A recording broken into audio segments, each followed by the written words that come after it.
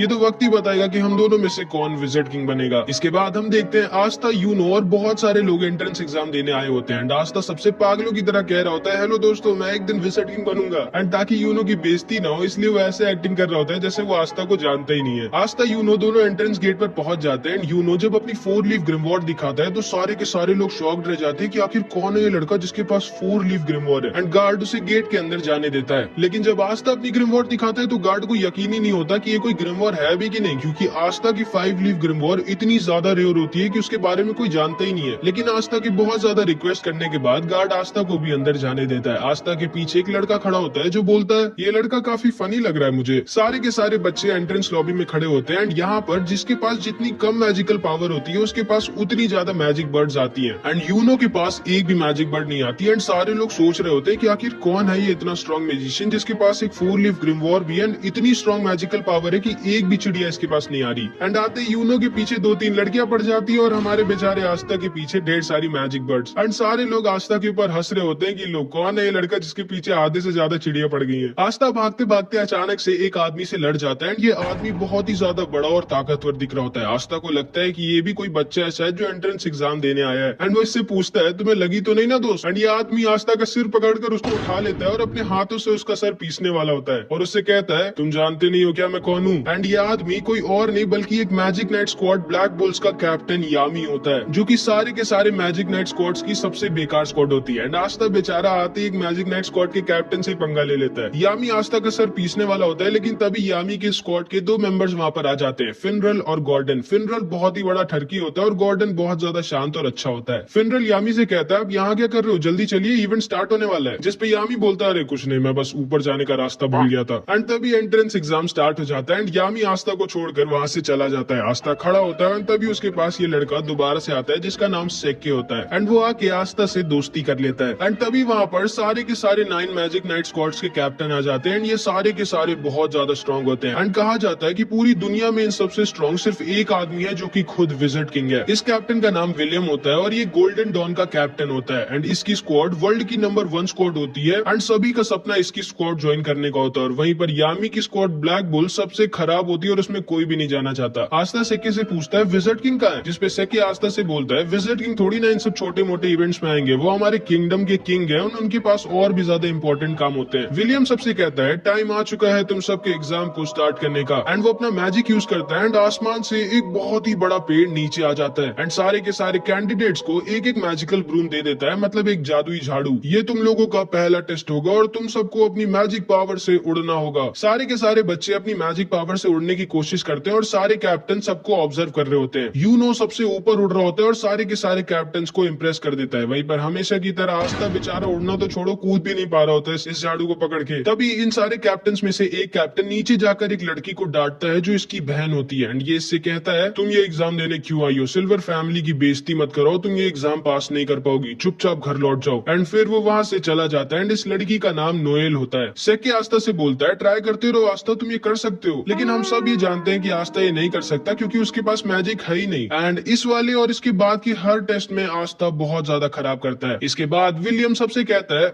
अब तुम लोगों का फाइनल टेस्ट होगा, तुम सबको एक एक पार्टनर चूज कर लेना है जिसके साथ तुम लड़ाई करोगे। सेक्के आस्था से बोलता है चलो हम दोनों पार्टनर्स बन जाते हैं। एंड आस्था उसकी बात को मान जाता है। इसके बाद आस्था और सेक्के दोनों तैयार होते हैं एक दूसरे से लड़ने के लिए। आस्था सेक्के से बोलता है ऑल द बेस्ट सेक्के, चलो हम दोनों अपना अपना बेस्ट देते हैं। एंड जो भी हारेगा वो बुरा नहीं मानेगा और हम दोनों की दोस्ती पे कुछ फर्क नहीं पड़ना चाहिए। एंड अभी सेक्के अपना असली रंग दिखाता है। वो आस्था से बोलता है ध्यान से सुन गंदी नाली के कीड़े, मैं तेरा कोई दोस्त वोस्त नहीं हूँ। मैंने बस सिर्फ तुझसे इसलिए दोस्ती की थी क्योंकि मुझे पहले से पता था ये वाला टेस्ट होगा जिसमें हम लोगों को अपना अपोनेंट खुद डिसाइड करना होगा। एंड इसीलिए मैंने तुमसे दोस्ती की थी ताकि तुम्हारे जैसे वीक लड़के को हरा कर मैं आराम से एक मैजिक नाइट बन सकूं। एंड ये कह के वो वहाँ से चला जाता है। आस्था एकदम शॉक्ड रह जाता है क्योंकि उसे लगा था कि उसको उसका पहला दोस्त मिल गया था। एंड ये सारे लोग भी बोलने लगते हैं क्या यार सेक्के तो बहुत चालाक निकला, वो आसानी से आस्था को हराकर मैजिक नाइट बन जाएगा। एंड काश आस्था ने हम लोगों को चुना होता ताकि हम लोग उसको हराकर आराम से जीत जाते, क्योंकि इन सबको लग रहा होता है कि आस्था कोई बहुत ही बड़ा वीक लूजर है। सेक्के हंसते हुए तैयार होता है अपनी फाइट के लिए और अपनी ग्रिम वॉर निकाल कर तैयार हो जाता है। सारे के सारे कैप्टन और सब लोग श्योर होते हैं कि आस्था जीत नहीं पाएगा क्योंकि इन लोगों को पता ही नहीं होता है कि आस्था कोई लूजर नहीं है। इन लोगों की फाइट स्टार्ट होती है एंड आस्था अपनी ग्रिम वॉर से अपनी तलवार निकालता है एंड सेक्के के ऊपर सिर्फ एक अटैक करता है और सेक्के की बैंड बजा देता है। सारे के सारे लोग दंग रह जाते हैं कि ये क्या हुआ, ये लड़का तो बहुत स्ट्रॉन्ग है। एंड यूनो भी दूर से खड़ा होकर आस्था को देखकर हंस रहा होता है। सारे के सारे कैप्टन भी शॉक्ड रह जाते हैं एंड आस्था अपनी तलवार अपने कंधे पर रखता है और बोलता है मेरा नाम याद रखना सेक्के, आस्था, और मैं वो हूँ जो एक दिन बनेगा विज़र्ड किंग। इसके बाद और भी कई कंटेस्टेंट्स की लड़ाई होती है एंड फाइनली यूनो की बारी आ जाती है। यूनो से कोई लड़ना चाहता ही नहीं था क्योंकि कोई भी हारना नहीं चाहता था, लेकिन तभी यूनो के पास सलीम आ जाता है एंड इसी ने पहले यूनो पर अटैक किया था। ये यूनो से कहता है पिछली बार तो तुम बच गए थे लेकिन इस बार तुम नहीं बचोगे। एंड इन दोनों के बीच बहुत ही भयानक फाइट होती है लेकिन आखिरी में यूनो अपने मैजिक से सलीम को हरा देता है। इसके बाद एंट्रेंस एग्जाम खत्म हो जाता है और अब सारे के सारे कैप्टन की बारी होती है चूज करने की कि कौन से बच्चे को वो अपनी टीम में लेना चाहेंगे। अगर किसी भी बच्चे के लिए एक से ज्यादा कैप्टन ने हाथ उठा दिया तो बच्चे को डिसाइड करना होगा कि वो किसकी स्क्वाड में जाना चाहेगा। लेकिन अगर किसी बच्चे के लिए किसी भी कैप्टन ने अपना हाथ नहीं उठाया तो वो बच्चा फेल हो जाएगा। बहुत सारे बच्चे एक एक कर फेल हो रहे होते हैं और आस्था को बहुत टेंशन हो रही होती है कि वो फेल ना हो जाए। एंड फिर बारी आ जाती है यूनो की और जिंदगी में पहली बार 9 के 9 कैप्टन अपना हाथ किसी बच्चे के लिए उठा देते हैं क्योंकि ये सब के सब यूनो को अपनी टीम में लेना चाहते थे। अब यूनो को डिसाइड करना होता है कि वो किसके ग्रुप में जाएगा और यूनो गोल्डन डॉन यानी कि the best magic night squad चुनता है। एंड इसके बाद बारी आती है हमारे आस्था की। आस्था बहुत ज्यादा डरा होता है और मन में बस यही बोल रहा होता है प्लीज गॉड मेरे लिए बस कोई एक कैप्टन हाथ उठा दे। एंड आस्था का ऑक्शन शुरू होता है और कोई भी कैप्टन अपना हाथ नहीं उठाता है, जिसका मतलब था कि आस्था फेल हो जाता है। आस्था बहुत ज्यादा दुखी हो जाता है और वहाँ से जाने वाला होता है, लेकिन तभी यामी खड़ा होता है और बोलता है तुम जानते हो बच्चे तुम फेल क्यों हुए, क्योंकि तुम बहुत ज्यादा वीक हो और तुम्हारे पास मैजिक भी नहीं है। फिर आखिर तुम सोच भी कैसे सकते हो कि तुम मैजिक नाइट बन सकते हो। इसके बाद यामी अपनी मैजिकल पावर दिखाता है जो कि इतनी ज्यादा स्ट्रॉन्ग होती है कि आसपास की जमीन हिलने लगती है। वो नीचे कूदता है और आस्था के पास आकर बोलता है मैंने सुना कि तुम विज़र्ड किंग बनना चाहते हो, तुम्हें पता तो है ना विज़र्ड किंग बनने के लिए तुम्हें मुझे और उन 8 कैप्टन को हराना होगा। और तुम्हें क्या लगता है तुम हम 9 के 9 कैप्टन को कभी जिंदगी में भी हरा सकते हो? जिसपे आस्था बोलता है मैं जानता हूँ कि मैं बहुत वीक हूँ और मेरे पास मैजिक भी नहीं है, लेकिन मुझे फर्क नहीं पड़ता कि मैं कितना वीक हूँ, मुझे फर्क नहीं पड़ता कि आप सारे कैप्टन कितने स्ट्रॉन्ग है। अगर विज़र्ड किंग बनने के लिए मुझे आप सबको हराना पड़ेगा तो मैं आप सबको हराऊंगा एंड एक दिन मैं जरूर बनूंगा विज़र्ड किंग। जिसको सुनकर यामी जोर जोर से हंसने लगता है और आस्था से कहता है मुझे तुम पसंद आए बच्चे, मैं तुम्हें अपनी स्क्वाड में लूंगा और तुमसे बहुत मेहनत करवाऊंगा ताकि तुम बन सको विज़र्ड किंग। एंड जिंदगी में पहली बार किसी ने आस्था के सपने पर विश्वास किया होता है और उस पर हंसा नहीं होता है। आस्था बहुत ज्यादा खुश हो जाता है और यामी को थैंक यू बोलता है। एंड उसके बाद ये एंट्रेंस एग्जाम फाइनली खत्म हो जाता है और आस्था का पेट खराब हो जाता है। वो बाथरूम में हल्का होने गया होता है लेकिन तभी वहाँ पर सेक्के आ जाता है जो आस्था से अपनी हार का बदला लेना चाहता था। वो आस्था के ऊपर अपना मैजिक लिजर्ड छोड़ देता है और ये अगर आस्था को काट लेता तो आस्था की जान भी जा सकती थी, लेकिन तभी यूनो आकर आस्था को बचा लेता है और सेक्के को डराकर उससे बोल सोचना भी मत कि तुम आस्था के टक्कर के हो या फिर तुम आस्था के आसपास भी आते हो। आस्था मेरा राइवल है, वो मेरी टक्कर का है, अब चुपचाप निकलो यहाँ से। एंड सेक्के डर के वहाँ से भाग जाता है। फिर आस्था और यूनो दोनों निकल जाते हैं अपनी अपनी मंजिल की तरफ एंड जिंदगी में पहली बार अब ये लोग साथ में नहीं रहेंगे। यामी आस्था आस्था पर गुस्सा होता है क्योंकि वो बहुत देर से हग रहा होता है। इसके बाद फिनरल अपने मैजिक से एक पोर्टल खोल देता है और आस्था, यामी और ये दोनों आ जाते हैं ब्लैक बुल्स के बेस पर, जहाँ पे अब से आस्था रहेगा। आस्था खुशी खुशी अपने नए घर का गेट खोलता है, लेकिन उसकी खुशी ज्यादा देर तक नहीं रहती क्योंकि बेस के गेट पर अचानक से एक ब्लास्ट हो जाता है और आस्था रॉकेट बनकर दूर जाकर गिर जाता है। यामी बोलता है, स्वागत है तुम्हारा ब्लैक बुल स्क्वाड में। एंड इधर यूनो से एक उसका सीनियर जिसका नाम क्लॉस होता है, वो बोल रहा होता है, मुझे यकीन नहीं होता तुम्हारे जैसे गरीब लड़के को जो किसी रॉयल फैमिली का भी नहीं है, उसको विलियम सर ने गोल्डन डॉन में रख लिया। सोचना ही मत कि तुम अपनी जिंदगी यहाँ पर कभी मजे में बिता पाओगे। एंड ये कह के वो वहाँ से चला जाता है। एंड इधर आस्था अपने नए टीममेट से मिलता है और समझ जाता है ये सब के सब हिले हुए हैं। यामी सबसे चिल्लाकर बोलता है, तोड़ फोड़ करना बंद करो तुम लोग। एंड वो खुद पीछे की दीवार तोड़ देता है। ये सारे के सारे यामी को देखकर बहुत खुश हो जाते हैं और यामी सबको आस्था से मिलाता है। आस्था सबसे बोलता है, मेरा नाम है आस्था और मैं हाजे विलेज से आया हूँ। जिसको सुनकर ये सबके सब शॉक्ड रह जाते हैं कि आस्था इतने छोटे से गाँव से आया है और इतना गरीब है, लेकिन फिर भी उसने मैजिक नाइट एंट्रेंस एग्जाम पास कर लिया। फिर फिनरल आस्था को बाकी लोगों से मिलाता है। इस लड़की का नाम वेनेसा होता है। ये एक नंबर की पियक्कड़ होती है। एंड ये आस्था के पास आकर बोलती है, तो तुम्हारा नाम आस्था है, तुम्हें एक गर्लफ्रेंड चाहिए क्या? जिसको सुनकर आस्था बहुत शर्मा जाता है, लेकिन वो मना कर देता है क्योंकि वो सिस्टर लिली से ही प्यार करता है। एंड शायद वेनेसा ने थोड़ी ज्यादा पी रखी थी क्योंकि वो आस्था के सामने ही उल्टी कर देती है। फिर फिनरल आस्था को लक से मिलाता है, जिसको लड़ाई करना बहुत ज्यादा पसंद होता है। एंड लक आस्था से पूछता है, बताओ लड़ाई करोगे क्या मुझसे? एंड तभी आस्था के पास एक दूसरा लड़का आ जाता है और आस्था से कहता है, ओए ये मेरी बहन है मारी और इससे दूर रहना वरना मैं तुम्हें मार डालूंगा। जिसपे आस्था कहता है, मैं जानता भी नहीं हूँ ये लड़की कौन है भाई। इस लड़के का नाम ग्लॉच होता है एंड ये अपनी बहन से बहुत ज्यादा प्यार करता है, बहुत ही ज्यादा। एंड फिर वो बाकी के मेंबर से भी मिलता है। यामी बोलता है, जिसको भी आस्था का टेस्ट लेना है जल्दी जल्दी ले लो। जिसको सुनकर उसके सामने मैग्मा खड़ा होता है और कहता है, ठीक है मैं तुम्हारा टेस्ट लूंगा ये देखने के लिए कि तुम ब्लैक बुल्स ज्वाइन करने के लायक हो या नहीं, क्योंकि मुझे नहीं लगता कि तुम्हारे जैसा लड़का जो एक रॉयल फैमिली का भी नहीं है और एक गाँव से आया वो डिजर्व करता है मैजिक नाइट बनना। एंड अगर तुम मेरे टेस्ट में पास हो जाओगे तो तुम्हें मिलेगा ये मैजिकल रोब और तुम फाइनली एक मैजिक नाइट बन जाओगे। तो बोलो तुम्हें चाहिए ये ब्लैक बुल्स करो?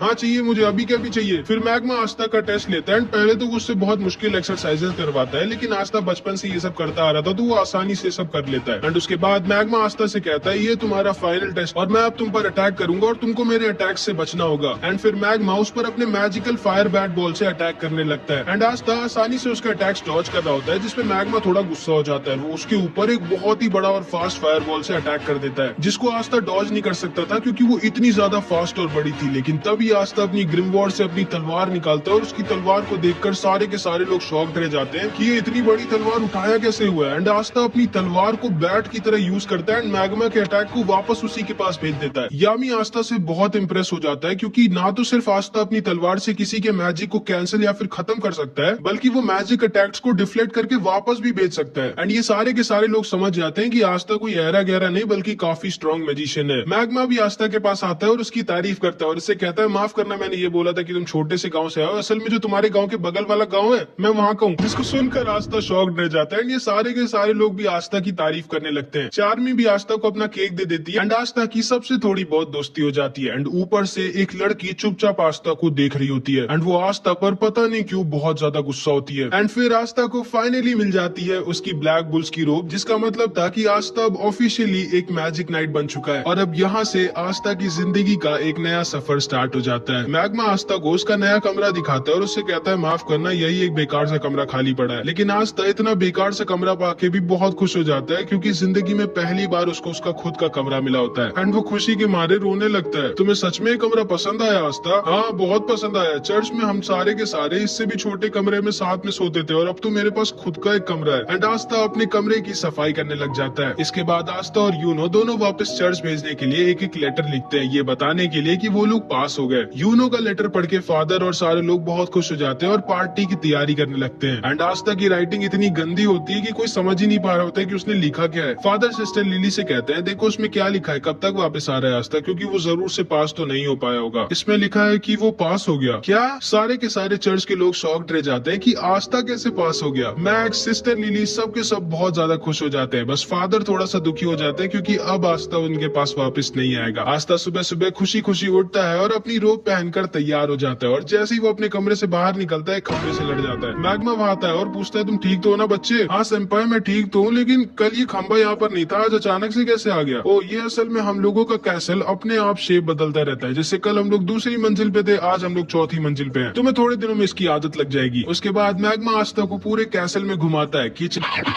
बाथरूम, लड़कियों का बेडरूम जहाँ पे वो लोग नहीं जा सकते थे, और यामी के पेट्स के पास जो कि बेसमेंट में लॉक होते हैं। मैग्मा बोलता है ठीक है आस्था, आज तक इन सब की देखभाल मैं करता था और मुझे बहुत दुख के साथ कहना पड़ रहा है कि आज से तुम इन लोगों की देखभाल करोगे और इनका अच्छे से ख्याल रखना, क्योंकि यामी सर छोड़ेंगे नहीं तुमको अगर इनको कुछ भी हुआ तो। एंड आस्था यामी के पेट्स को खाना खिलाने के लिए आगे बढ़ता है, लेकिन ये पेट्स खाने को नहीं आस्था को खाना चाहते थे। वो दोनों वहाँ से भाग जाते हैं और हॉल में रेस लगाने लगते हैं, लेकिन तभी उनके सामने वही लड़की आ जाती है जो कल आस्था को ऊपर से देख रही होती है। एंड ये लड़की कोई और नहीं बल्कि नोएल होती है। एंड यामी ने आस्था के साथ इसको भी अपनी स्क्वाड में लिया होता है। मैग्मा बोलता है आस्था, इसने भी तुम्हारी तरह कल ही ब्लैक बुल्स ज्वाइन किया है। आस्था आगे बढ़ता है और नोएल से हैंडशेक करने के लिए अपना हाथ आगे बढ़ाता है, लेकिन नोएल उससे हाथ नहीं मिलाती और बोलती है किसने तुम्हें परमिशन दी मुझसे बात करने की गरीब कीड़े, जिसको सुनकर आस्था गुस्सा हो जाता है। फिर ये लड़की बोलती है मैं हूँ नोएल सिल्वा, रॉयल फैमिली की। एंड नोएल सिल्वर फैमिली की होती है जिसका ये कैप्टन भी था, और इनकी रॉयल फैमिली पूरे किंगडम में नंबर 2 पर आती है विलियम की फैमिली के बाद। आस्था गुस्से से बोलता है कीड़ा किसको बोल रही हो तुम, यहाँ पर तुम कोई रॉयल नहीं हो, तुम भी मेरी तरह एक ब्लैक बुल्स की मेंबर हो और हम दोनों टीममेट्स हैं। नोएल आस्था पर गुस्सा हो जाती है और वो उसके ऊपर एक मैजिकल अटैक कर देती है, बट नोएल का निशाना इतना खराब होता है कि उसका अटैक जाकर मैग्मा को लग जाता है। मैग्मा उठता है और बोलता है मुझे क्यों मारा, मैं तो कुछ बोल भी नहीं रहा था। जिसपे नोएल बोलती है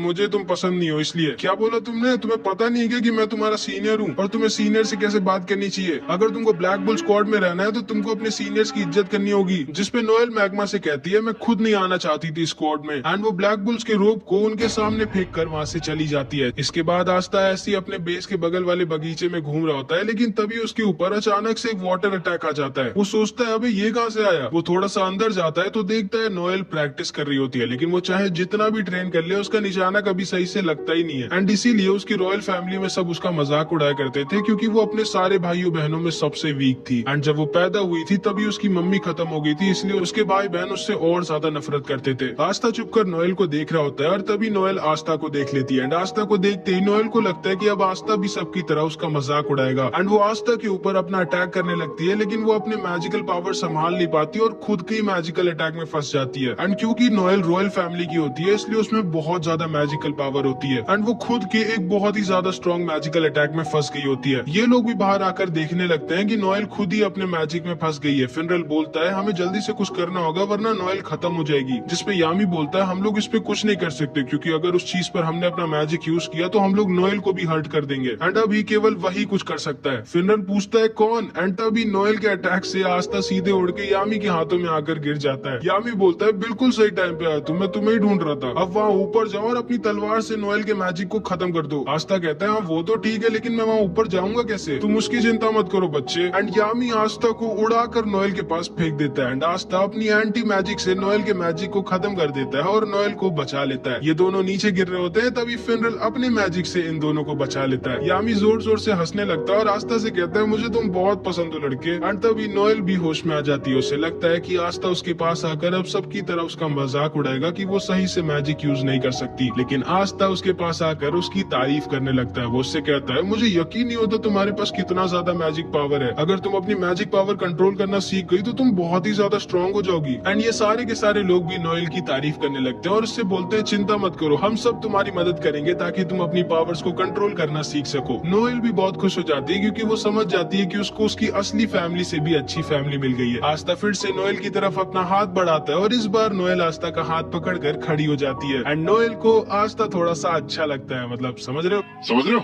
एंड वहीं पर दूसरी तरफ यूनो का सीनियर क्लॉस यूनो को बहुत ज्यादा परेशान कर रहा होता है और उसके साथ बिल्कुल भी अच्छे से पेश नहीं आ रहा होता। एंड पता नहीं क्यों ये यूनो से इतनी ज्यादा नफरत करता है, लेकिन शायद इसको पता नहीं है कि इसके साथ आगे क्या होने वाला है। तो आज आस्था का ब्लैक बुल्स में दूसरा दिन होता है। एंड सुबह सुबह उठते ही सबसे पहले तो आस्था अपने पूरे के पूरे बेस की सफाई करता है। उसके बाद वो काम वालियों की तरह सबके कपड़े धोता है, लड़कियों के भी। फिर ये यामी के पेट्स को खाना खिलाता है जो आज भी खाने को नहीं आस्था को ही खाना चाहते थे। एंड आस्था को ये सब काम इसलिए करने पड़ रहे होते हैं क्योंकि आस्था ने अभी अभी ब्लैक बुल्स ज्वाइन किया और वो सबसे छोटा है वहाँ पर, तो सब उससे अपना काम करवा रहे हैं। इसके बाद हम देखते हैं आस्था और सब लोग कैंटीन में बैठकर ब्रेकफास्ट कर रहे होते हैं। एंड आस्था नोएल से कहता है नोएल तुम मेरी मदद क्यों नहीं करती हो, तुम भी तो फर्स्ट ईयर की हो। चुप रहो गधे, मैं क्यों करूँ ये सब, बोलो मत, मैं एक रॉयल फैमिली की हूँ, मेरा नाम है नोएल सिल्वा। हाँ मुझे पता है तुम्हारा नाम है नोएल सिल्वा, तब से 50 बार बता चुकी हो, कम से कम मेरी थोड़ी बहुत तो मदद करो। अच्छा वैसे मैग्मा सेंपाई, अब तो मैं मैजिक नाइट बन चुका हूँ, लेकिन मैजिक नाइट करते क्या है? तुमको यही नहीं पता मैजिक नाइट करते क्या है और तुमको मैजिक नाइट बनना था? मैं तुम्हें समझाती हूँ मेरे प्यारे आस्था। देखो मैजिक नाइट्स का काम होता है हमारे किंगडम को सेफ रखना और लॉ और ऑर्डर मेंटेन करके रखना, और हाँ हमें बुरे लोगों के साथ फाइट कर उनको मारना भी होता है, इसीलिए मैंने मैजिक नाइट ज्वाइन किया था। बोलो ना आस्था, मुझसे लड़ाई करोगे क्या अपनी तलवार से? एंड तभी चार्मी जोर जोर से रोने लगती है क्योंकि उसका खाना खत्म हो गया होता है, और ग्लॉच आस्था से फिर से कहता है, ओए आस्था, ये मेरी बहन है मैरी और इससे दूर रहना वरना मैं तुम्हें मार डालूंगा। जिसपे नोएल सोचती है ये कैसे पागलों के बीच में आ गई हूँ मैं। एंड तभी यामी वहाँ पर आ जाता है और यामी मैग्मा से बोलता है, चलो मैग्मा हमारे मिशन का टाइम हो चुका है। एंड मैग्मा यामी के साथ जाने लगता है। आस्था पूछता है, आप लोग कौन से मिशन में जा रहे हो, मैं भी चलूं क्या आपके साथ? नहीं आस्था, ये मिशन बहुत ही ज्यादा खतरनाक और रिस्की है और हम बच्चों को अपने साथ नहीं ले जा सकते। आस्था को लगता है कि ये दोनों शायद सच में किसी बहुत ही डेंजरस और इम्पोर्टेंट मिशन में जा रहे हैं, बट इनका मिशन जुआ लड़ने का होता है। ये लोग जुआ लड़ने गए होते हैं पैसे जीतने के लिए, एंड ये दोनों के दोनों नंगे बैठे होते हैं क्योंकि ये दोनों अपने कपड़े तक हार गए होते हैं जुए में। एक और राउंड लगाओ जिराया। ठीक है, लेकिन इस बार आप क्या दाव पे लगाएंगे कैप्टन यामी? अपनी चड्डी? नहीं, वो मैं नहीं दे सकता, वो मेरे लिए बहुत जरूरी है। इस बार मैं दाव पर लगाऊंगा अपनी ग्रिमवॉर। अरे नहीं यामी सर, ये आप क्या कर रहे हो? आपकी चड्डी आपकी ग्रिमवॉर जितनी जरूरी थोड़ी है। चुप रहो मैग्मा, मैं हार नहीं मान सकता। एक ट्रू वॉरियर कभी भी गिव अप नहीं करता, याद रखना। और देखना इस बार मैं जरूर जीतूंगा। नहीं नहीं, मैं आपकी ग्रिमवॉर नहीं रख सकता। चलिए ठीक है, इस बार अगर आप हारे तो आपको मेरा एक काम करना होगा और आपकी चड्डी भी मेरी होगी। लेकिन हाँ, अगर आप जीते तो मैं आपको आपका सारा का सारा सामान वापस कर दूंगा। ठीक है, मुझे तुम्हारी शर्त मंजूर है। ये तुमने बहुत ही बड़ी गलती कर दी जिराया। बांटो पत्ते। यामी सर की बात सुनी तुमने? अभी कभी पत्ते बांटो, और इस बार आप नहीं जीतेंगे जिराया सर। एंड ये दोनों के दोनों अपनी चड्डी तक हार जाते हैं। उसके बाद मैग्मा आस्था नोएल को उनका पहला मिशन देता है, जो काम इस बूढ़े आदमी ने यामी को दिया होता है। ध्यान से सुनो आस्था नोएल, ये तुम दोनों का पहला मिशन है और ये बहुत ज्यादा खतरनाक है। तुम दोनों को सॉसी विलेज जाना होगा और वहाँ पर कुछ सुअरों को पकड़ना होगा जो गाँव वालों को परेशान कर रहे हैं। ये कैसा मिशन है? ये मुझ जैसे रॉयल पे सूट नहीं करता, ये आस्था से करवाओ। वही तो, हारे तो आप दोनों, हम दोनों क्यों जाए? तभी यामी खड़ा होता है और बोलता है, या तो तुम लोग जाओगे या फिर तुम लोग मरोगे, अब डिसाइड कर लो। ठीक है, हम जाएंगे। उसके बाद मैग्मा, आस्था और नोएल तैयार हो जाते हैं विलेज पे जाने के लिए। ठीक है, तुम दोनों लोग जाओ, अपनी अपनी उड़ने वाली झाड़ू लेकर आओ, मैं अपनी झाड़ू लेकर आता हूँ। लेकिन मैं झाड़ू से नहीं उड़ सकती। मैं भी नहीं उड़ सकता सेनपाई। हैं? जब तुम दोनों अपनी झाड़ू से उड़ तक नहीं सकते तो तुम दोनों एग्जाम में पास कैसे हो गए? चलो ठीक है, अब कोई रास्ता नहीं है, तुम लोग मेरे साथ ही चलो। एंड मैग्मा अपनी मैजिकल ब्रूम दिखाता है जो कि एकदम बवाल होती है। एंड आस्था एकदम फैन हो जाता है मैग्मा की झाड़ू का। क्यों अच्छी है ना ये आस्था? मेरी झाड़ू का नाम है क्रेजी साइक्लोन। बवाल है सेनपाई। एंड मैग्मा इन दोनों को उड़ाकर अपने साथ लेकर जाने लगता है सॉसी विलेज की तरफ। एंड आस्था पहली बार उड़ रहा होता है तो वो खुशी के मारे नाचने लग जाता है। वो आस्था पकड़ कर बैठो वरना गिर जाओगे। ठीक है सेनपाई। एंड आस्था नोएल को पकड़ लेता है। गधे, मुझे नहीं, झाड़ू को पकड़ो। एंड नोएल आस्था को नीचे गिरा देती है, लेकिन मैग्मा आस्था को बचा लेता है। इधर हम देखते हैं सॉसी विलेज में कुछ मैजिशियंस आए होते हैं एंड उनके सामने वही सुअर आ जाते हैं जिनको ये तीनों मारने आ रहे हैं। ये सुअर इन लोगों पर अटैक कर देते हैं, लेकिन ये एक अकेला मैजिशियन इन सबको बहुत ही आसानी से खत्म कर देता है। एंड इसके पास आइस मैजिक होता है। तो ये है वो जगह जहाँ पर मैजिक स्टोन है, जाओ ढूंढो उसे। एंड उसके बाद ये आदमी इस पूरे के पूरे विलेज पे एक अजीब सा मैजिक कर देता है। थोड़ी देर बाद आस्था और ये दोनों भी सॉसी विलेज के पास वाले जंगल में पहुंच जाते हैं, जहाँ पे आस्था को एक सुअर ने घेर लिया होता है। नोएल आस्था को बचाने के लिए उस सुअर के ऊपर मैजिक अटैक करती है, लेकिन हम तो जानते हैं इसका निशाना कितना खराब है, ये आस्था को ही मार देती है। एंड आस्था के पास कोई ऑप्शन नहीं बचता एंड वो अपनी तलवार निकाल लेता है एंड उस सुअर को एक बार में ही हरा देता है। लेकिन तभी उसके सामने 3 सुअर और आ जाते हैं, लेकिन हमारे आस्था को कोई सुअर वुअर थोड़ी मार सकता है एंड ये अकेला ही उन सबको खत्म कर देता है। एंड मैग्मा के साथ उनको सॉसी विलेज ले जा रहा होता है। नोएल मैग्मा से पूछती है, तो इसी विलेज के मेयर ने आपको और कैप्टन यामी को हराया था? हाँ, उस आदमी का नाम जिराया है और वो सच्ची में बहुत ज्यादा स्ट्रॉन्ग है, जुए और लड़ाई दोनों में। असल में जब मुझे मेरी ग्रिमवॉर पहली बार मिली थी तो मैंने इस विलेज पर अटैक कर दिया था, इस विलेज का राजा बनने के लिए। लेकिन फिर जिराया सर ने मेरी जो बैंड बजाई मुझे आज तक याद है। वो बूढ़े जरूर है लेकिन वो बहुत ज्यादा स्ट्रॉन्ग है, उन्होंने ही मुझे ट्रेन किया था मैजिक नाइट बनने के लिए। एंड वो सच्ची में दिल के एक बहुत अच्छे इंसान है। एंड तभी मैग्मा, आस्था और नोएल सॉसी विलेज के पास आ जाते हैं जिसको आइस ने अपने मैजिक में घेर रखा था। आज का मौसम थोड़ा अजीब नहीं है मैग्मा सेंपाई? गधे, वो मौसम नहीं मैजिक है। आस्था जल्दी कुछ करो। भला मैं क्या कर सकता हूँ इसमें? यार तुम कितने कम दिमाग के हो, अपनी तलवार से उस मैजिक को हटाओ। अच्छा हाँ, ओके। एंड आस्था अपनी तलवार से आइस के मिस्ट मैजिक को हटा देता है। ये तीनों देखते हैं पूरे विलेज के लोगों को आइस और उसके साथियों ने बंदी बना कर रखा है। एंड आइस अपने मैजिक से इन सबको खत्म करने वाला होता है, लेकिन तभी मैग्मा अपने मैजिक से इन सबको बचा लेता है। ये सारे गांव के लोग मैग्मा को देखकर बहुत खुश हो जाते हैं और मैग्मा उन सबके पास आता है तो देखता है जिराया खत्म हो चुका था एंड उसने अपनी आखिरी सांस तक विलेजर्स को प्रोटेक्ट। अरे तुम लोग अंदर कैसे आ गए? चलो अच्छी बात है, मैं वैसे भी यहाँ पर बहुत बोर हो रहा था। एंड आइस मैग्मा के ऊपर भी एक बहुत ही बड़ा और स्ट्रॉन्ग मैजिकल अटैक कर देता है जिसे मैग्मा डॉज नहीं कर सकता था, लेकिन तभी आस्था अपनी एंटी मैजिक स्वॉर्ड से आइस के अटैक को बीच से काट देता है। आइस शॉक्ड रह जाता है कि ये कैसी मैजिक पावर है, ये तो मैं पहली बार देख रहा हूँ। एंड आस्था आइस से बोलता है तू तो गया एंड वो आइस की तरफ अपनी तलवार लेकर भागता है। ये लोग भी आस्था के ऊपर अटैक करते हैं लेकिन आस्था की तलवार के रहते उनके अटैक्स आस्था को छू भी नहीं सकते थे। आइस आस्था से बोलता है बहुत खूब बच्चे, मुझे नहीं पता था ब्लैक बुल जैसी बेकार स्क्वाड में तुम्हारी जैसी अनोखी मैजिकल पावर वाला कोई लड़का है। आखिर तुम इन सब जानवरों को क्यों बचाना चाहते हो? क्या बोला तुमने? जानवर कहाँ है? ये सारे के सारे जो यहाँ पर बैठे हुए हैं जिनके पास इतनी मैजिकल पावर भी नहीं कि अपने आप को प्रोटेक्ट कर सके और जो दूसरों से उनकी खुद की जिंदगी बचाने की भीख मांगते हैं, ये सब के सब जानवर ही तो हैं। आओ हमारी टीम ज्वाइन कर लो, उसके बदले में मैं तुम्हें इतना अमीर कर दूंगा कि तुम सोच भी नहीं सकते और तुम अपनी पूरी जिंदगी मजे में बिताओगे। आखिर क्यों अपनी जिंदगी को इन जानवरों के लिए खोना चाहते हो तुम? जिसको सुनकर आस्था को अपने बचपन की याद आ जाती है जब वो सिस्टर लिली से पूछता है, सिस्टर लिली हम लोग इतने छोटे से गांव में क्यों रहते हैं, हम लोग किसी शहर में क्यों नहीं चले जाते या फिर जहाँ पर विजिट किंग रहते हैं? देखो आस्था, केवल वो लोग वहाँ पर रह सकते हैं जिनके पास बहुत स्ट्रॉन्ग मैजिकल पावर हो या फिर जो बहुत स्ट्रॉन्ग हो। देखिएगा सिस्टर लिली, जब मैं विजिट किंग बनूंगा तो हम सब लोग विजिट किंग के पैलेस में साथ में रहेंगे, ठीक है? मुझे इंतजार रहेगा। एंड फिर आस्था आइस से बोलता है, ये लोग जिनको तुम जानवर कह रहे हो ये जानवर नहीं बल्कि तुम जानवर हो, क्योंकि तुम्हारे अंदर इंसानियत नहीं है जो कि एक इंसान होने की सबसे बड़ी खूबी होती है। ये लोग मेहनत कर कर अपना पेट पालते हैं और खुशी खुशी रहते हैं एंड कोई भी बुरा काम नहीं करते। ये सब असली मायनों में इंसान है। एंड आस्था दोबारा से आइस के ऊपर अटैक कर देता है।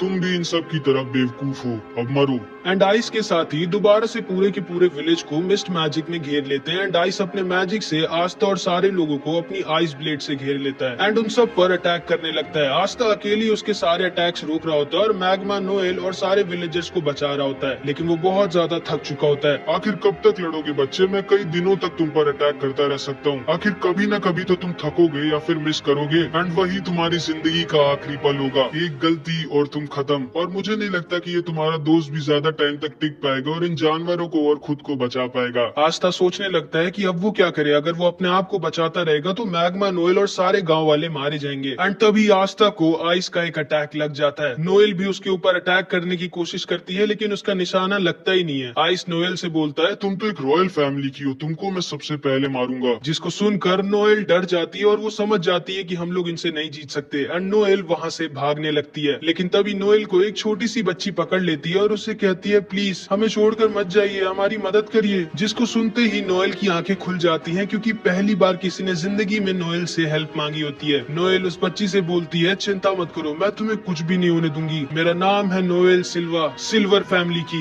एंड तभी नोएल की ग्रिम वॉर में एक नया मैजिकल अटैक आ जाता है एंड वो अपनी नई मैजिकल पावर का यूज करके सारे के सारे विलेजेस को अपने वाटर मैजिक शील्ड में घेर लेती है। मैग्मा नोएल की तारीफ करता है और आइस समझ जाता है कि नोएल के पास बहुत ज्यादा मैजिकल पावर है। एंड तभी आस्था, जो कि एक शेर की तरह सही मौके का इंतजार कर रहा था, उसको वो सही मौका दिख जाता है एंड वो आइस के ऊपर छुप कर अटैक कर देता है। आइस आस्था को देख कर डर जाता है और समझ जाता है कि वो इस अटैक को डॉज नहीं कर सकता। एंड आस्था आइस के सीने में अपनी तलवार घुसेड़ देता है बट आस्था की तलवार आइस के दिल तक नहीं पहुंच पाती। एंड तभी आइस भी अपनी मैजिक से आस्था के पेट में एक छेद कर देता है एंड आस्था नीचे आकर गिर जाता है। आइस उसके पास आता है और बोलता है, अब थोड़ी देर दर्द में तड़पो बच्चे, उसके बाद तुम खुद ही खत्म हो जाओगे। एंड आइस जाकर अपने मैजिक से नोएल की शील्ड को तोड़ने लगता है। मैग्मा डर जाता है और वो समझ जाता है कि वो आइस को नहीं हरा सकता एंड वो डिसाइड कर लेता है कि मे बी शायद जिराया सर ने जो कुछ भी उसके लिए किया है उसका हिसाब बराबर करने का टाइम आ गया है। एंड मैग्मा डिसाइड करता है कि वो अपनी आखिरी सांस तक आइस से लड़ाई करेगा जब तक वो खत्म नहीं हो जाएगा। आइस नोएल की शील्ड को तोड़ने ही वाला होता है लेकिन तभी आस्था पीछे से दोबारा आइस पर अटैक कर देता है बट आइस आस्था को फिर से इंजर्ड करके दूर गिरा देता है। तुम अभी तक हार नहीं माने बच्चे। And Aastha bar bar ice पर अटैक कर रहा होता है लेकिन बार बार इंजर्ड होकर दूर गिर जा रहा होता है एंड फिर से खड़ा हो जा रहा होता है। मैग्मा आस्था को देखता है और समझ जाता है नहीं, वो अभी मर नहीं सकता जब तक वो सारे विलेजर्स को बचा ना ले। आइस बोलता है, आखिर तुम इन जानवरों को क्यों इतनी पागलों की तरह बचाना चाहते हो बच्चे? आखिर मिलेगा क्या तुमको इन सबको बचाकर? जिसपे आस्था बोलता है, इन सबको बचाकर मुझे मिलेंगी इन सब की दुआएं जिससे मैं एक दिन बनूंगा विजिट किंग। तुम जिंदगी में कभी विजिट किंग नहीं बन सकते क्योंकि तुम्हारी मौत आज मेरे हाथों लिखी है। ओए, मैं तुम्हें दो चीज की गारंटी देता हूँ। पहली पहली कि मैं और आस्था मिलके आज तुम्हारी बैंड बजाएंगे, और दूसरी आस्था एक दिन जरूर बनेगा विज़र्ड किंग। एंड मैग्मा अपनी बची कुची सारी पावर का यूज कर इन तीनों के ऊपर एक फायर अटैक कर देता है, जिसको ये लोग आसानी से डॉच कर लेते हैं। मैग्मा वहीं पर गिर जाता है और आइस मैग्मा के ऊपर अपना आइस ब्लेड यूज कर देता है, जिससे मैग्मा अब नहीं बच सकता था। मैग्मा बोलता है ठीक है आस्था, मेरे जाने का टाइम आ चुका है, इन लोगों को दिखा दो कि तुम क्या हो। एंड तभी आस्था पीछे से मैग्मा के सारे अटैक्स को डिफ्लेक्ट करके वापस इन तीनों की तरफ भेज देता है। क्या ये लड़का अपनी तलवार से अटैक वापस भी भेज सकता है? एंड वो सारे के सारे अटैक जाकर इन तीनों को लग जाते हैं एंड आइस पूरी तरह से जलने लग जाता है। आइस मैग्मा की आग को बुझाने के लिए अपने आइस मैजिक का यूज करने की कोशिश करता है, लेकिन तभी आस्था उसके ऊपर अपनी तलवार लेकर पहुंच जाता है। नहीं, मैं एक बच्चे से नहीं हार सकता। जिसपे आस्था बोलता है रुको, अब मैं तुम्हें दिखाता हूँ कि एक जानवर क्या होता है। एंड आस्था आइस के ऊपर अपनी स्वॉर्ड से अपनी पूरी जान लगाकर अटैक कर देता है एंड आइस को वहीं पर सुला देता है। एंड इधर मैग्मा को नोएल अपने शील्ड मैजिक से बचा लेती है। ये एहसान याद रखना मेरा मैग्मा। हाँ ठीक है। आस्था खड़े होकर जोर से चिल्लाता है क्योंकि उसने पूरे विलेज को बचा लिया होता है। एंड तभी आस्था वहीं पर गिर जाता है। मैग्मा उसके पास जाकर देखता है क्या हो गया इसको, तो वो देखता है आस्था मस्त वहीं पे सो गया है। एंड नोएल को भी आस्था थोड़ा और ज्यादा पसंद आ जाता है, मतलब समझ रहे हो। एंड तभी वो चिड़िया जो आस्था के साथ रहती थी वो उड़ते हुए एक घर में जाती है और उस मैजिक स्टोन को उठा लेती है, जिसको ये तीनों यहाँ पर लेने आए होते हैं। इसके बाद हम देखते हैं ये तीनों होश में आगे होते हैं एंड मैग्मा इनसे बोलता है अब जल्दी से जल्दी अपना सारा का सारा प्लान बताओ, आखिर क्यों आए थे तुम लोग यहाँ। जिसपे आइस बोलता है माफ करिएगा सर, मैं अपना मिशन पूरा नहीं कर पाया। एंड तभी आइस और ये दोनों अपने मैजिक से खुद को ही खत्म कर लेते हैं। आस्था देखकर डर जाता है कि आखिर कौन थे ये लोग जिनके लिए उनकी खुद की जिंदगी से ज्यादा जरूरी उनके सर का ऑर्डर था। इसके बाद आस्था, मैग्मा और नोएल जिराया के टॉम पर खड़े होते हैं और जिराया का पोता बहुत ज्यादा रो रहा होता है। मैग्मा बोलता है सुनो लड़के, रो मत, तुम्हारे बाबा की एक बहुत ही रिस्पेक्टेबल डेथ हुई है। वो इतने सारे लोगों को अकेले बचाते हुए मरे हैं, उन्हें जरूर से स्वर्ग मिला होगा। मैं जानता हूँ मेरे दादाजी को स्वर्ग मिला होगा, लेकिन अब हम लोगों की प्रोटेक्शन कौन करेगा?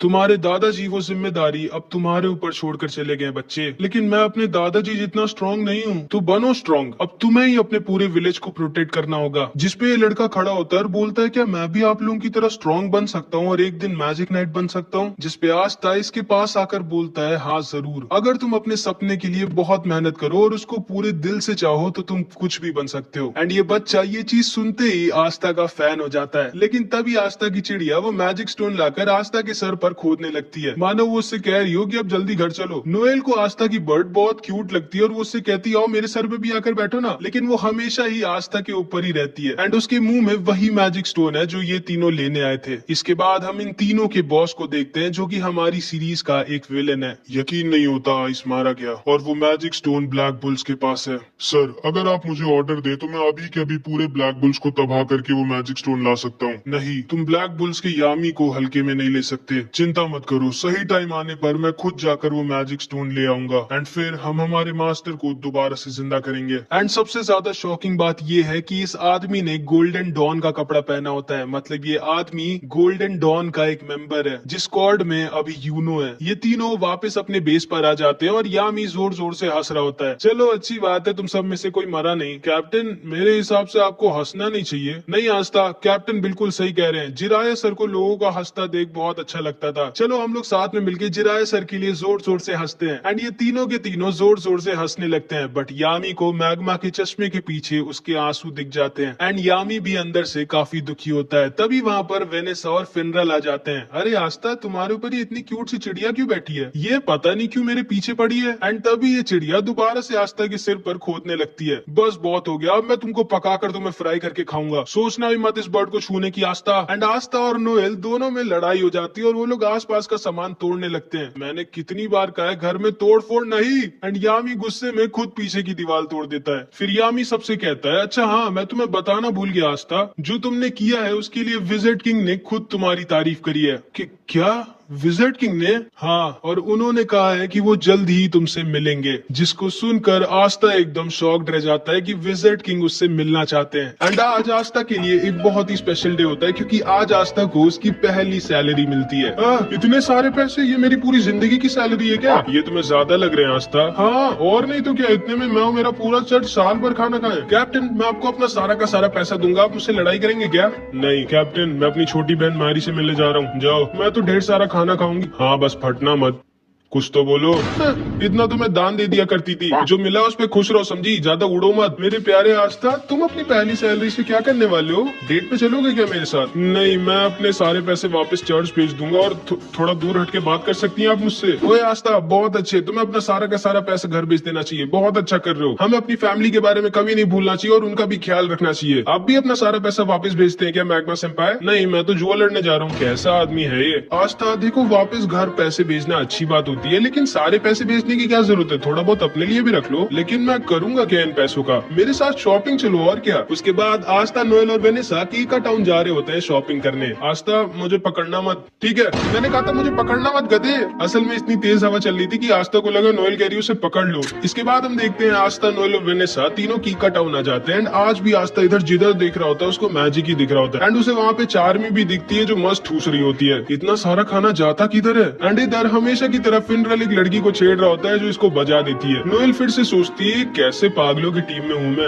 उसके बाद ये तीनों ब्लैक मार्केट में जाते हैं जहाँ पर इन्हें सेक्के मिल जाता है। ओए सेक्के, याद हूँ मैं तुम्हें, मैंने तुम्हारी बैंड बजाई थी। हाँ, नहीं मतलब नहीं याद हो, कौन हो तुम? लेकिन तभी इन लोगों के पास एक बूढ़ी औरत का एक आदमी सामान चोरी कर भागने लगता है। आस्था उसके पीछे भागता है। ये दोनों इस बूढ़ी औरत के पास जाकर इससे कहते हैं, आप चिंता मत करिए, आस्था के रहते वो आपका सामान लेके भाग नहीं पाएगा। आस्था के नहीं, मेरे रहते मेरी मैजिक बाइक से कोई भी नहीं भाग सकता। चिंता मत करो क्यूटीज, मैं अभी इस बूढ़ी औरत का पर्स लेके आता हूँ।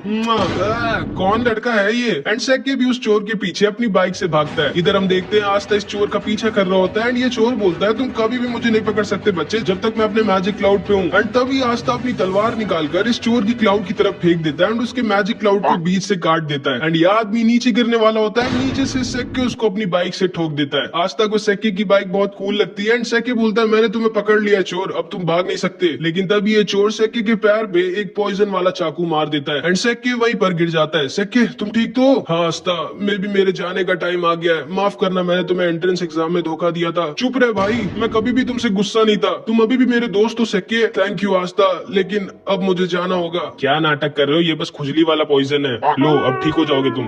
एंड इसके बाद सेक्के उस चोर को लेके अपने साथ वहां से चला जाता है। उसके बाद आस्था इस बूढ़ी औरत को उसका पर्स वापस कर देता है। अपना ध्यान रखिएगा दादी माँ। एंड आस्था, नोएल और वेनेसा इस बूढ़ी औरत को उसका सामान देकर वापस चले जाते हैं। एंड अभी ये बूढ़ी औरत अपना असली चेहरा दिखाती है, एक स्वॉर्ड जो कि सारे मैजिक को खत्म कर देती है। यामी की टीम में तो एक बहुत ही कमाल का मेंबर आया इस बार। एंड ये आदमी कोई और नहीं बल्कि असलियत में विज़र्ड किंग होता है। एंड इसने जैसा कहा होता है कि ये आस्था से मिलने आएगा, ये इसीलिए आस्था से मिलने आया होता है। सर आप फाइनली मिल गए मुझे, कहाँ हैं आप? अरे मैं तो बस ऐसे अपने किंगडम में घूम रहा हूँ मार्क्स, कम से कम बता कर तो जाया करिए सर, आप ऐसे नहीं गायब हो सकते, आप इस किंगडम के किंग है। ठीक है मार्क्स, मैं बस आ रहा हूँ वापस। लेकिन तभी विज़र्ड किंग को यूनो हवा में उड़ता हुआ दिख जाता है। मार्क्स मुझे थोड़ा सा और टाइम चाहिए। ठीक है सर, जल्दी वापस आइएगा। एंड विज़र्ड किंग यूनो की तरफ निकल जाते हैं। इधर हम देखते हैं यूनो, क्लॉस और उसकी एक टीममेट मिमोसा को मिशन मिला होता है सलीम का बॉडीगार्ड बनने का, जिसको यूनो ने एंट्रेंस एग्जाम में हराया था। हमेशा की तरह क्लॉस यूनो को देखकर मुंह बना रहा होता है। तभी सलीम कहता है, वैसे यूनो मानना तो पड़ेगा, तुम भले ही एक नोबल फैमिली के नहीं हो, लेकिन तुम फिर भी बहुत ज्यादा स्ट्रांग हो और तुम्हारे पास एक 4 लीफ ग्रिमवॉर भी है। मे बी शायद तुम सच में फ्यूचर में विज़र्ड किंग बन जाओगे। फिर मैं अपने बच्चों से कहूंगा, मैंने बचपन में विज़र्ड किंग के साथ लड़ाई की थी एंड वो एक दिन के लिए मेरा बॉडीगार्ड भी बने थे। वैसे तुम्हें कोई दिक्कत तो नहीं है ना मेरा बॉडीगार्ड बनने में? असल में मेरी जान के पीछे कुछ बहुत ही ज्यादा स्ट्रांग लोग पड़े हैं, इसीलिए मैंने तुम्हें एज अ बॉडीगार्ड चुना था। नहीं कोई दिक्कत नहीं है, बस दोबारा मुझे अपना बॉडीगार्ड मत चुनना। तभी मिमोसा बोलती है, क्लॉस सेनपाई वो बादल थोड़े से अजीब नहीं है? हाँ मैं ऊपर देख कर आता हूँ। नहीं यूनो, अकेले मत जाना, ये मेरा ऑर्डर है। लेकिन यूनो इसकी बात कभी सुनता ही नहीं है। यूनो ऊपर उन बादलों को देखने के लिए निकल जाता है, लेकिन तभी उसके ऊपर कुछ मैजिशियंस अटैक कर देते हैं। यूनो नीचे गिर जाता है, लेकिन तभी वो अपने विंड ईगल मैजिक से उन सबको हरा देता है। वो सब वहां से भाग जाते हैं। सलीम यूनो के पास आता है और उसे थैंक यू बोलता है उसको बचाने के लिए। उसके बाद वो उससे कहता है, चलो ना यूनो तुम्हारे विलेज चलते हैं जहाँ पर तुम रहते थे, मुझे देखना है कि तुम्हारे जैसा स्ट्रॉन्ग लड़का कहाँ पर पला बड़ा हुआ है। पर सर ये हमारे मिशन में नहीं और फालतू में आपको अपना टाइम वेस्ट क्यों करना है? नहीं क्लॉस, मेरे पास बहुत टाइम है, चलो हम लोग चलते हैं, मेरा मन है यूनो का होम टाउन देखने का। एंड फिर यूनो, क्लॉस, मिमोसा और सलीम यूनो के चर्च पे ऐसे ही घूमने आ जाते हैं। यूनो को देखकर सिस्टर लिली, फादर और सारे बच्चे बहुत खुश हो जाते हैं। आस्था नहीं आया क्या? नहीं, वो बाद में आएगा कभी। इसके बाद ये सारे लोग यूनो के चर्च के अंदर बैठकर खाना खा रहे होते हैं। एंड सिस्टर लिली बाहर जाती है वेल से सबके लिए पानी लेने, बट जब वो वापस आ रही होती है तभी उसको कुछ लोग किडनैप कर लेते हैं। यूनो को सिस्टर लिली के चिल्लाने की आवाज आती है एंड वो भागते हुए बाहर जाता है तो देखता है जिन लोगों ने यूनो पर पहले अटैक किया था वही सिस्टर लिली को किडनैप कर ले गए। सलीम बोलता है, ये सब मेरी वजह से हुआ है, मुझे यहाँ आना ही नहीं चाहिए था, वो लोग मेरे पीछे पड़े थे एंड मेरी वजह से अब तुम्हारी फैमिली दिक्कत में है यूनो। ये दोनों यूनो का पैर पकड़कर रोने लगते हैं कि प्लीज सिस्टर लिली को बचा लो यूनो। एंड फादर भी तैयार हो जाते हैं सिस्टर लिली को बचाने जाने के लिए, लेकिन यूनो फादर से बोलता है नहीं, आप यहीं पर रहिए और सबका ख्याल रखिए, मैं सिस्टर लिली को वापस लेकर आता हूँ। लेकिन तभी क्लॉस बोलता है नहीं, तुम कहीं नहीं जाओगे यूनो, भूलो मत हमारा मिशन तुम्हारी सिस्टर लिली की नहीं बल्कि सलीम की प्रोटेक्शन करना है। एंड यहाँ की लोकल पुलिस तुम्हारे सिस्टर लिली को बचा लेगी, चिंता मत करो। अब आओ बैठो मेरे साथ, हम लोग वापस जा रहे हैं। मैक्स बोलता है पागल हो क्या तुम, यूनो हमारी सिस्टर लिली को ऐसे छोड़ के नहीं जा सकता। क्लॉस बोलता है ये मेरा ऑर्डर है यूनो, जल्दी आके बैठो, हम जा रहे हैं यहाँ से। लेकिन यूनो तो स्टार्टिंग से इसकी बात नहीं सुनता है एंड यूनो इसको इग्नोर कर वहां से निकल जाता है सिस्टर लिली को बचाने। यूनो के सामने 3 स्ट्रॉन्ग मैजिशियंस आते हैं एंड यूनो आसानी से इन सबको हरा देता है, लेकिन चौथे वाले ने सिस्टर लिली को एज अ हॉस्टेज लिया होता है एंड इसीलिए यूनो इसके ऊपर अटैक नहीं कर सकता था। ये यूनो से कहता है चुपचाप मेरे को अपनी ग्रिमवॉर दे दो बच्चे, अगर तुम अपनी सिस्टर लिली की सलामती चाहते हो। एंड यूनो के पास कोई भी ऑप्शन नहीं होता, वो सिस्टर लिली को बचाने के लिए अपनी ग्रिम वॉर इसको देने वाला होता है, लेकिन तभी चुपके से क्लॉस पीछे से अपने मैजिक से इस आदमी के ऊपर अटैक कर उसको बेहोश कर देता है। यूनो क्लॉस से कहता है आप यहाँ क्या कर रहे हो? कुछ नहीं, बस इतनी बेइज्जती करवाने के बाद भी बेशर्मों की तरह तुम्हारी मदद करने आया हूँ मैं, और क्या। आखिर तुम कभी मेरा ऑर्डर क्यों नहीं मानते हो यार? यूनो इससे पूछता है कि आखिर इन लोगों ने सिस्टर लिली को क्यों किडनैप किया, जिसपे क्लॉस बोलता है मुझे पहले से ही सलीम पे शक था, वो एक नोबल होने के बाद भी इतने छोटे से विलेज में आकर तुम्हारे चर्च पर खाना क्यों खाएगा। कहना क्या चाहते हो आप? यही कि ये सारे के सारे सलीम के पीछे नहीं पड़े बल्कि ये सब सलीम के आदमी है एंड ये सारे लोग सलीम के पीछे नहीं बल्कि तुम्हारे पीछे पड़े थे ताकि ये तुम्हारी ग्रिम वॉर तुमसे ले सके। एंड फिर मिमोसा अपने मैजिक से सलीम के मुंह से उसका सारा का सारा सच बाहर निकलवा लेती है। सलीम बोलता है ये सब मैंने यूनो से बदला लेने के लिए किया था, मैं उससे उसकी ग्रिम वॉर छीन लूंगा क्योंकि उसकी वजह से मैं एंट्रेंस एग्जाम में फेल हो गया था और इसीलिए मैंने यूनो को अपना गार्ड चुना था ताकि मैं उसके ऊपर अटैक करवाकर उसकी ग्रिम वॉर उससे छीन सकूं। मैं तुम्हें छोड़ूंगा नहीं यूनो।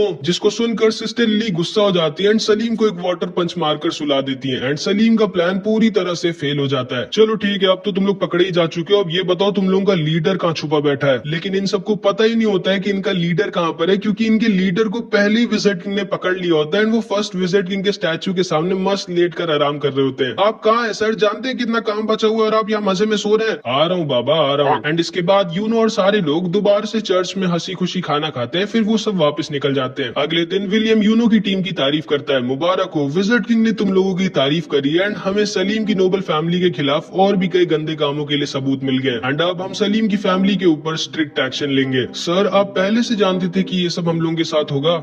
हाँ, और इसीलिए मैंने यूनो को अकेला नहीं बल्कि तुम दोनों को इसके साथ भेजा था। अब जाओ आराम करो, तुम लोगों ने अच्छा काम किया। एंड फिर ये तीनों वापस जाने लगते हैं। क्लॉस यूनो से बोलता है यूनो अगली बार तो मेरी बात मानोगे ना? हाँ, मुझे पता है तुम झूठ बोल रहे हो, आखिर ऐसा क्यों करते हो तुम? एंड यूनो उसे इग्नोर कर रहा होता है, जिसको सुनकर मिमोसा हंसने लगती है। एंड इधर हम देखते हैं मैग्मा दोबारा से जुए में सब कुछ हार जाता है, अपने कपड़े तक हार जाता है एंड चार्मी हमेशा की तरह ठूस रही होती है। एंड इधर दूसरी तरफ अचानक से एक बहुत बड़ा डंजन क्लोवर किंगडम और डायमंड किंगडम के बीच में ओपन हो जाता है। जिसको नहीं पता है मैं बता दूं, डंजन मतलब एक सीक्रेट टनल टाइप का होता है जिसके अंदर लोग खजाना यानी कि ट्रेजर छुपा कर रखते हैं एंड अंदर बहुत सारे ट्रैप्स भी होते हैं, इसलिए थोड़ा डेंजरस भी होता है। मार्क्स विजिट किंग से कहता है सर मुझे आपको कुछ बताना है। मुझे पता है मार्क्स उस डंजन के बारे में और मुझे ये भी पता है कि हमें किसको उस मिशन पर भेजना चाहिए। एंड इसके बाद हम देखते हैं ये सारे के सारे ब्लैक बुल्स के मेंबर आस्था की चिड़िया का नाम डिसाइड कर रहे होते हैं। मैं इसका नाम रखता हूँ मैग्ना फायर। बिल्कुल नहीं, बहुत ही गंदा नाम है। इसका नाम होगा जॉन स्नो। नहीं, ये चिड़िया है, कोई राजा थोड़ी ना है। इसका नाम रख देते हैं दारू। दारू कैसे रहेगा? आखिर इसका नाम रखने की जरूरत क्या है? ये मेरे को दे दो ना, मुझे बहुत टेस्टी लग रही है। मैं पहले ही डिसाइड कर चुका हूँ इसका नाम क्या होगा। इसका नाम होगा रेड ब्लैक चिड़िया। एंड तभी आस्था की चिड़िया उसको मारने लगती है कि नहीं, ये नाम तो बिल्कुल नहीं रखना है मुझे। लेकिन फिर लक बोलता है क्यों ना हम लोग इसका नाम मैरो रख दें। एंड इस चिड़िया को भी ये नाम पसंद आता है एंड इस चिड़िया का नाम मैरो पड़ जाता है। तभी वहाँ पर फिनरल के साथ यामी आ जाता है और सारे लोग यामी को देखकर बहुत खुश हो जाते हैं। यामी सबको बताता है हमारे किंगडम में एक नया डंजन मिला है। क्या? एक नया डंजन? वाओ, एक नया डंजन। लेकिन वो होता क्या है? जब तुम्हें पता ही नहीं है डंजन क्या होता है तो तुमने वाओ क्यों बोला? बस ऐसे ही। और ब्लैक बुल्स को जाना है उस डंजन को एक्सप्लोर करने। यामी सर मैं जाना चाहूंगा। तुम्हें जाना ही पड़ेगा क्योंकि विजिट किंग खुद चाहते हैं कि तुम जाओ। क्या विजिट किंग? लगता है विजिट किंग सर को मैं बहुत ज्यादा अच्छा लगने लगा हूँ एंड ऐसे ही चलता रहा तो अपने बाद वो मुझे विजिट किंग बना देंगे।